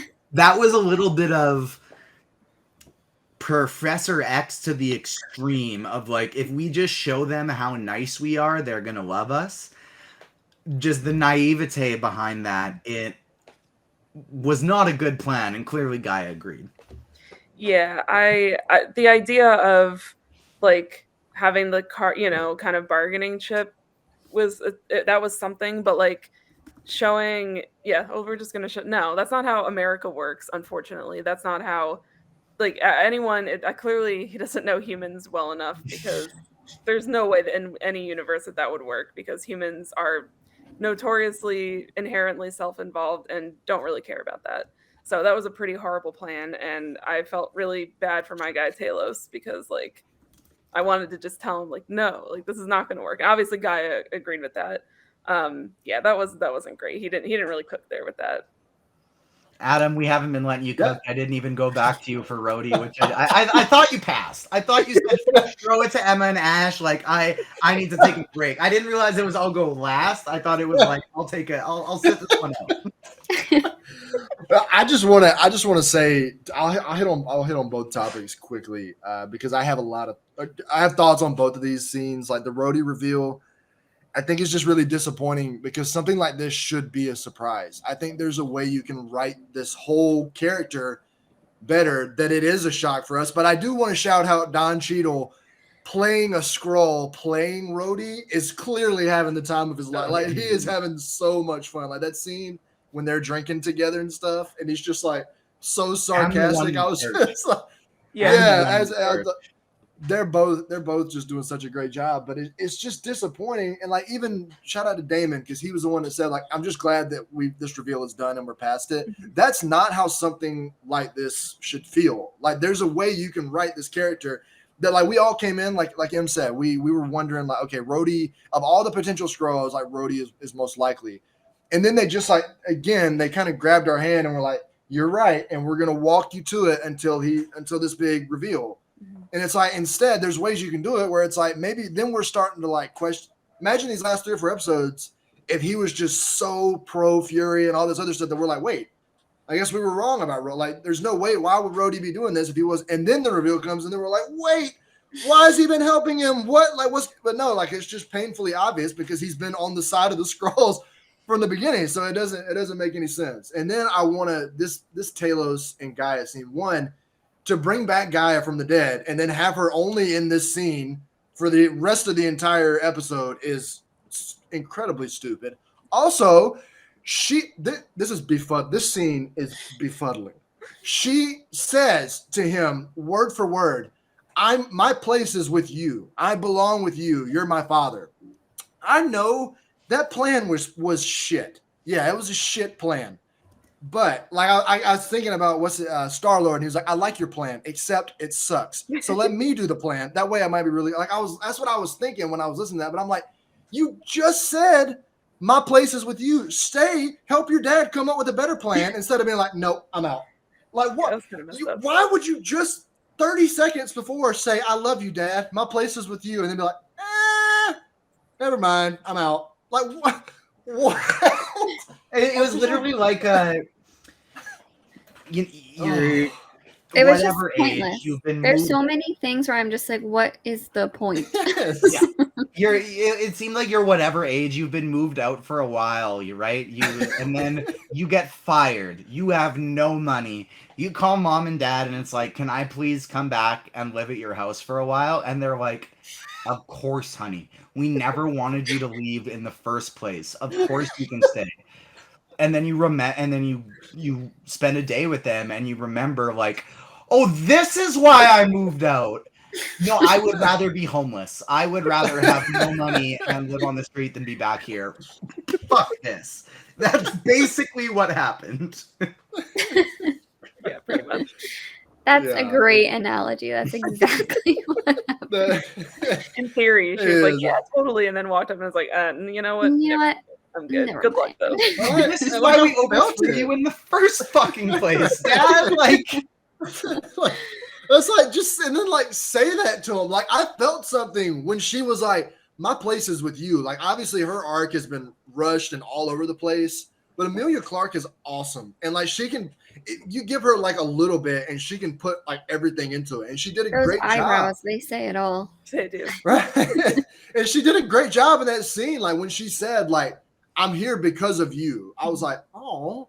Like, Dad, that's so sweet. Like, and then she walks away from him 30 seconds later. I was like, okay, so I guess that meant nothing. I don't know. It was that analogy was absolutely spot on. But then I was just like, come on, if you are here, because like just work with him a little bit, like, or say like, oh my god, it's so. Ash, you tell us what you think about it because I don't know. Maybe everybody else feels better about it than I do. No, nobody feels good about this. It's a shame like we don't have like Carlos or something in the chat right now, somebody who parents teenagers, and it's just like, yeah, no, that's actually pretty spot on. Oh man. That's one of the things I will say about this episode is although like we have harped on the bad stuff, the plot was very seriously lacking. It kind of has been over the last two. There were some incredible moments. The fight and the poetry reading between Nick and Priscilla Fury, both of them shooting each other and us not knowing what happens until they both realize they're both good. And their love has conquered all. They know they're on two polar opposite sides. They come from two extremist families from very different religions, and they decided there's no way you could ever cross over. And they said, screw it, we are Romeo and Juliet and we're going to persevere, etc., etc. There's some great moments. Even though some of the reveals weren't all that great, I did really like the slowed down scroll stuff of her basically just being like, time to go to work and switch into getting the roadie face on. I also really enjoyed, even though here we go. It's time like to start the day. Yeah, exactly. Let's do this. Let me put my fake face on and pretend I'm happy for all of these assholes. It's like that's what it felt like a little bit, right? It's like we all got some scroll in us pretending when we go to work, just being like, I'm fine. But I feel like this really sets us up for some big stuff in the finale. And one of the things that's in the last two episodes, and one of the things that really sets that up is a lot of people now realizing now that Skrulls are a thing, because even though the Skrulls attacking the U.S. government didn't give themselves up, Talos got shot, and they all saw it. And even though I'm with you 100%, and with what you said earlier of like, they just keep killing all of our main characters. And it does really give the vibe of like, they're just going to keep saying fuck you to Nick Fury, and we're going to have to see him try and dig himself out of the biggest possible hole. Everybody's telling him he's not it anymore so that we can see him get a huge redemption arc of just be like, yeah, I am still the shit, motherfuckers. Which he needs to say motherfucker, because they've just let Samuel L. Jackson go, and that's what I fucking loved about this.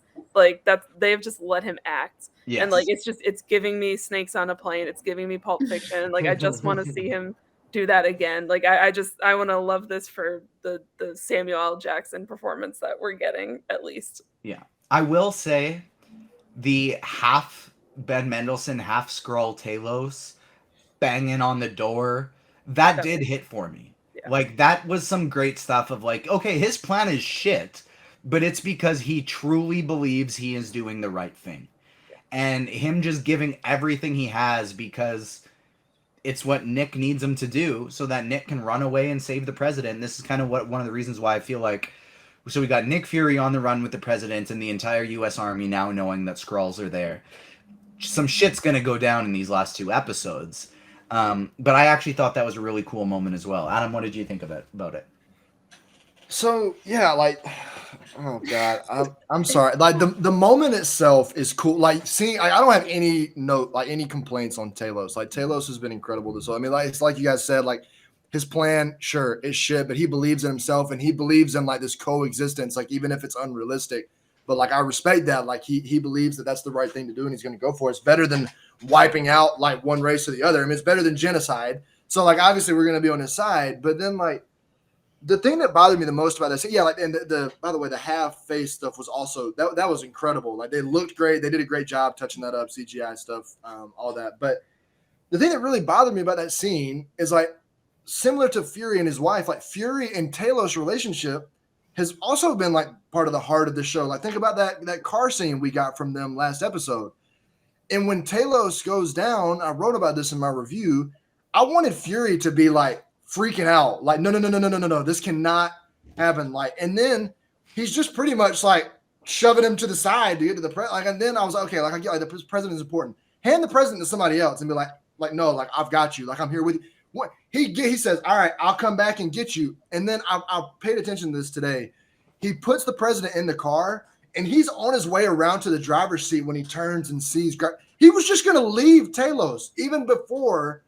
Like, I don't understand. That is the thing that bothers me at all. Like, no notes on Talos or like Samuel L. Jackson specifically. But like, why would the choice be for the two of them after everything we've seen? There's no reason for them to not be like, they're like best friends, like like brothers that bicker and get upset with each other. And I'm like, I wanted Fury to be like down beside him, like no, like no, come on, you're coming with me. This is not going to happen. Like I'm not going to lose you.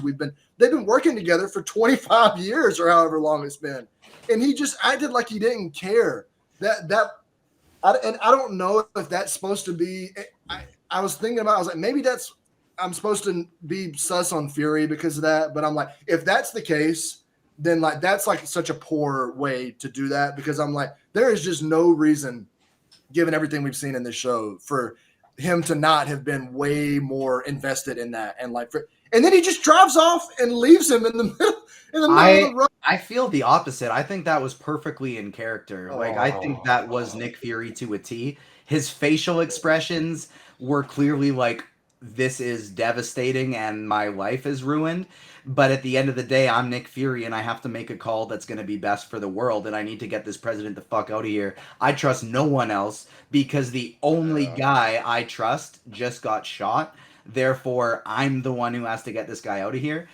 It was cold, but it felt like the appropriate amount of coldness for Nick Fury. What did you think about that one, Em? Yeah, I think I think it ultimately was it did it was kind of like, don't just leave him here. But I did see that kind of like panic in his eyes, like when the military guy had Talos, he was like, no, please don't do this. I think ultimately, yeah, that likely is in character. And I see Brandon actually just mentioned in the chat, there's a theory out there that there's a real Fury and a Skrull Fury in the show. We've been seeing both of them, which I think would be. I've always thought Fury has been a Skrull at some point, at least since like Far From Home. So I think that could be really interesting. That one of them is like, yeah. I mean, it's like really, I don't know. I thought that was fairly in character. I also just thought of something too. I think in one of the trailers, I remember, I don't know if this was Talos, but they showed like one of the, I thought there was a scene at the end of like one of the trailers that was like Fury fighting the Skrull one-on-one. I thought that might have been Talos. And then there was one where he was like yelling, like a Skrull was like yelling. I thought that was also Talos. We obviously haven't seen those things in the show, so I'm not 100% sure. Maybe it's a misdirect. But in theory too, like I guess we don't know for a fact he's dead. He could just be like getting put in a coma, getting put like no, but like I don't even mean as a fake out, but I mean like he is now near death and in the custody of the American government, so that they can now be experimenting on him, and he's just like hanging on for That's dear what I life. think. Yeah, I don't think tell he's me about dead. your call on it, Ash. Yeah, I mean, I think Fury did what he had to do. I don't think he wanted to do it, but I think that was the choice that he made. And I totally think that the government has Gavik for sure, and they're going to experiment on him. And I really like the theory that Brandon brought up about being two Furies. One is a scroll, one is not. I'm so hoping that there's some sort of reveal that we're not I just hope this show is not for nothing. I don't think it will. I think, like Em said earlier, it's going to bleed into a lot of other shows and movies. But right now, I'm just happy they have the cast that they have. It's keeping me invested. The performances, because right now that's all they have for me. That's incredibly well said, because the story itself, it's lacking, but the performances and the cast are like quite literally 10 out of 10. Yeah. Like it's just incredible, from Ben Mendelsohn to Kingsley Benadir to Samuel L. Jackson, Olivia Colman, Amelia Clark, all of them, like Don Cheadle, they're all just so incredible, giving 110% into every single one of their lines, making us care about a story that isn't all that great. Having said that, I really do feel like the lackluster nature of the last two episodes is going to be setting up something pretty crazy. And now I do hope the story itself gets wrapped in a bow before we're going on, but I'm on the same page with you guys that I think it's going to be bleeding into a lot of different things more than being wrapped up by the end of it. Maybe Nick Fury's story gets wrapped up, but they haven't given us enough of an exterior story outside of Nick Fury for it to be wrapped up. Like, it has to be, the purpose of Secret Invasion was to give you a tight-knit Nick Fury story and to blow this wide open for future projects.